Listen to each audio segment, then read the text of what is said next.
आगे बढ़ लेते हैं। जम्मू कश्मीर बीजेपी के सदर रविंद्र रैना ने एक ट्वीट किया और लिखा कि टाइगर अभी जिंदा है। जराये के हवाले से खबर है कि रविंद्र रैना को पार्टी के सदर के ओहदे से हटाया जा सकता है और 1-2 दिन में जम्मू कश्मीर बीजेपी को नया सदर मिल सकता है। बीजेपी के जराये का कहना है कि रविंद्र रैना साल 2024 के लोकसभा इंतखाबात के लिए राजौरी और अनंतनाग लोकसभा हल्के के लिए पार्टी उम्मीदवार हो सकते हैं, लिहाजा इन्हें सदर के ओहदे से फारिग किया जा सकता है और इन्हें अपनी मुमकिना नशिस्त पर फौरी तवज्जो मरकूज करने के लिए कहा जा सकता है।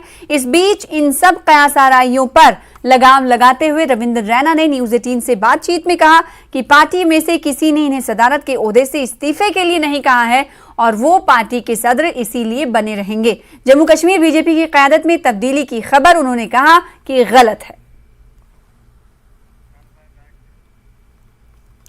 उधर पीडीपी तर्जुमान वरिंदर सिंह सोनू ने कहा है कि वो ये समझने से कासिर हैं कि रविंद्र रैना टाइगर थे ही कब। उन्होंने कहा कि रविंद्र रैना ने बातें तो बहुत बड़ी बड़ी की मगर इन पर खरा उतरने में नाकाम रहे। काबिल जिक्र है कि रविंद्र रैना ने साफ कर दिया है कि पार्टी की क़यादत में कोई तब्दीली नहीं हो रही है, वो पार्टी के सदर बने रहेंगे। इन सब कयास आराइयों के बीच न्यूज 18 JKLH ने रविंद्र रैना से भी फोन पर गुफ्तगू की थी।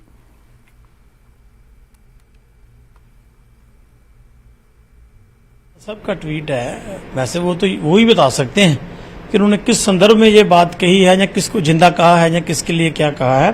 लेकिन जहां तक मेरी समझ काम करती है, मैं तो समझता हूं कि जिस दिन अमित शाह साहब की रैली थी और भीड़ ये कम जुटा पाए तो शायद उसकी गाज इन पर गिरने जा रही है, क्योंकि अचानक से ये बात निकल के सामने आई है।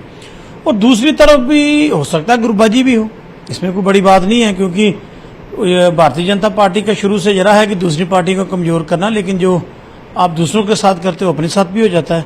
तो अब ये जो उनका बयान ट्वीट पे जो 4 लाइनें लिखी है उन्होंने, टाइगर अभी जिंदा है। अब वैसे तो अगर रैना साहब खुद को कह रहे हैं टाइगर अभी जिंदा, तो मुझे पहले भी नहीं लगे कहीं से टाइगर, क्योंकि इनकी कोई सुनता नहीं। वो इसलिए मैं कहता हूं उन्होंने बहुत सारे वादे जम्मू कश्मीर के लोगों के साथ किए थे कि मैं टोल प्लाजा उखाड़ दूंगा, टोल प्लाजा नहीं रहेगा, दिल्ली में पक्के हो जाएंगे, बहुत सारी बातें की थी, तो उनमें से कोई हुई तो नहीं। अब मुझे ये नहीं पता ये टाइगर अभी जिंदा है या नहीं है, या टाइगर कहा किसको गया है, तो इसके बारे में तो रविंद्र रैना साहब ही बता सकते हैं। लेकिन एक बात ये बड़ी क्लियर है कि भारतीय जनता पार्टी की जो अंदर की कला है, जो अंदर की लड़ाई आज सड़कों पर और ट्वीटों पर नजर आनी शुरू हो गई है। तो आपको लगता है कि आगे ये जो कला है या जो उथल-पुथल है, ये अपने फेलियर्स को संभालेंगे? देखिए, ऐसे की उम्मीद पर दुनिया कायम है। हमें उम्मीद है कि अगर जो इनके अंदर की बात है वो बाहर आएगी, लोगों तक वो पहुंचेगा। क्योंकि मैंने पहले ही कहा कि लोग अपने लोगों के घर में, पड़ोसियों के घर में ये कुछ करके बड़े खुश होते थे, तो ये सब भूल जाते हैं कि अपने घर में भी ये बातें होंगी। लेकिन आज इनके घर में भी ये जो चीज है, अंतर कला है, वो सामने आई है। तो बीजेपी के सीनियर लीडर मोहम्मद सिद्दीक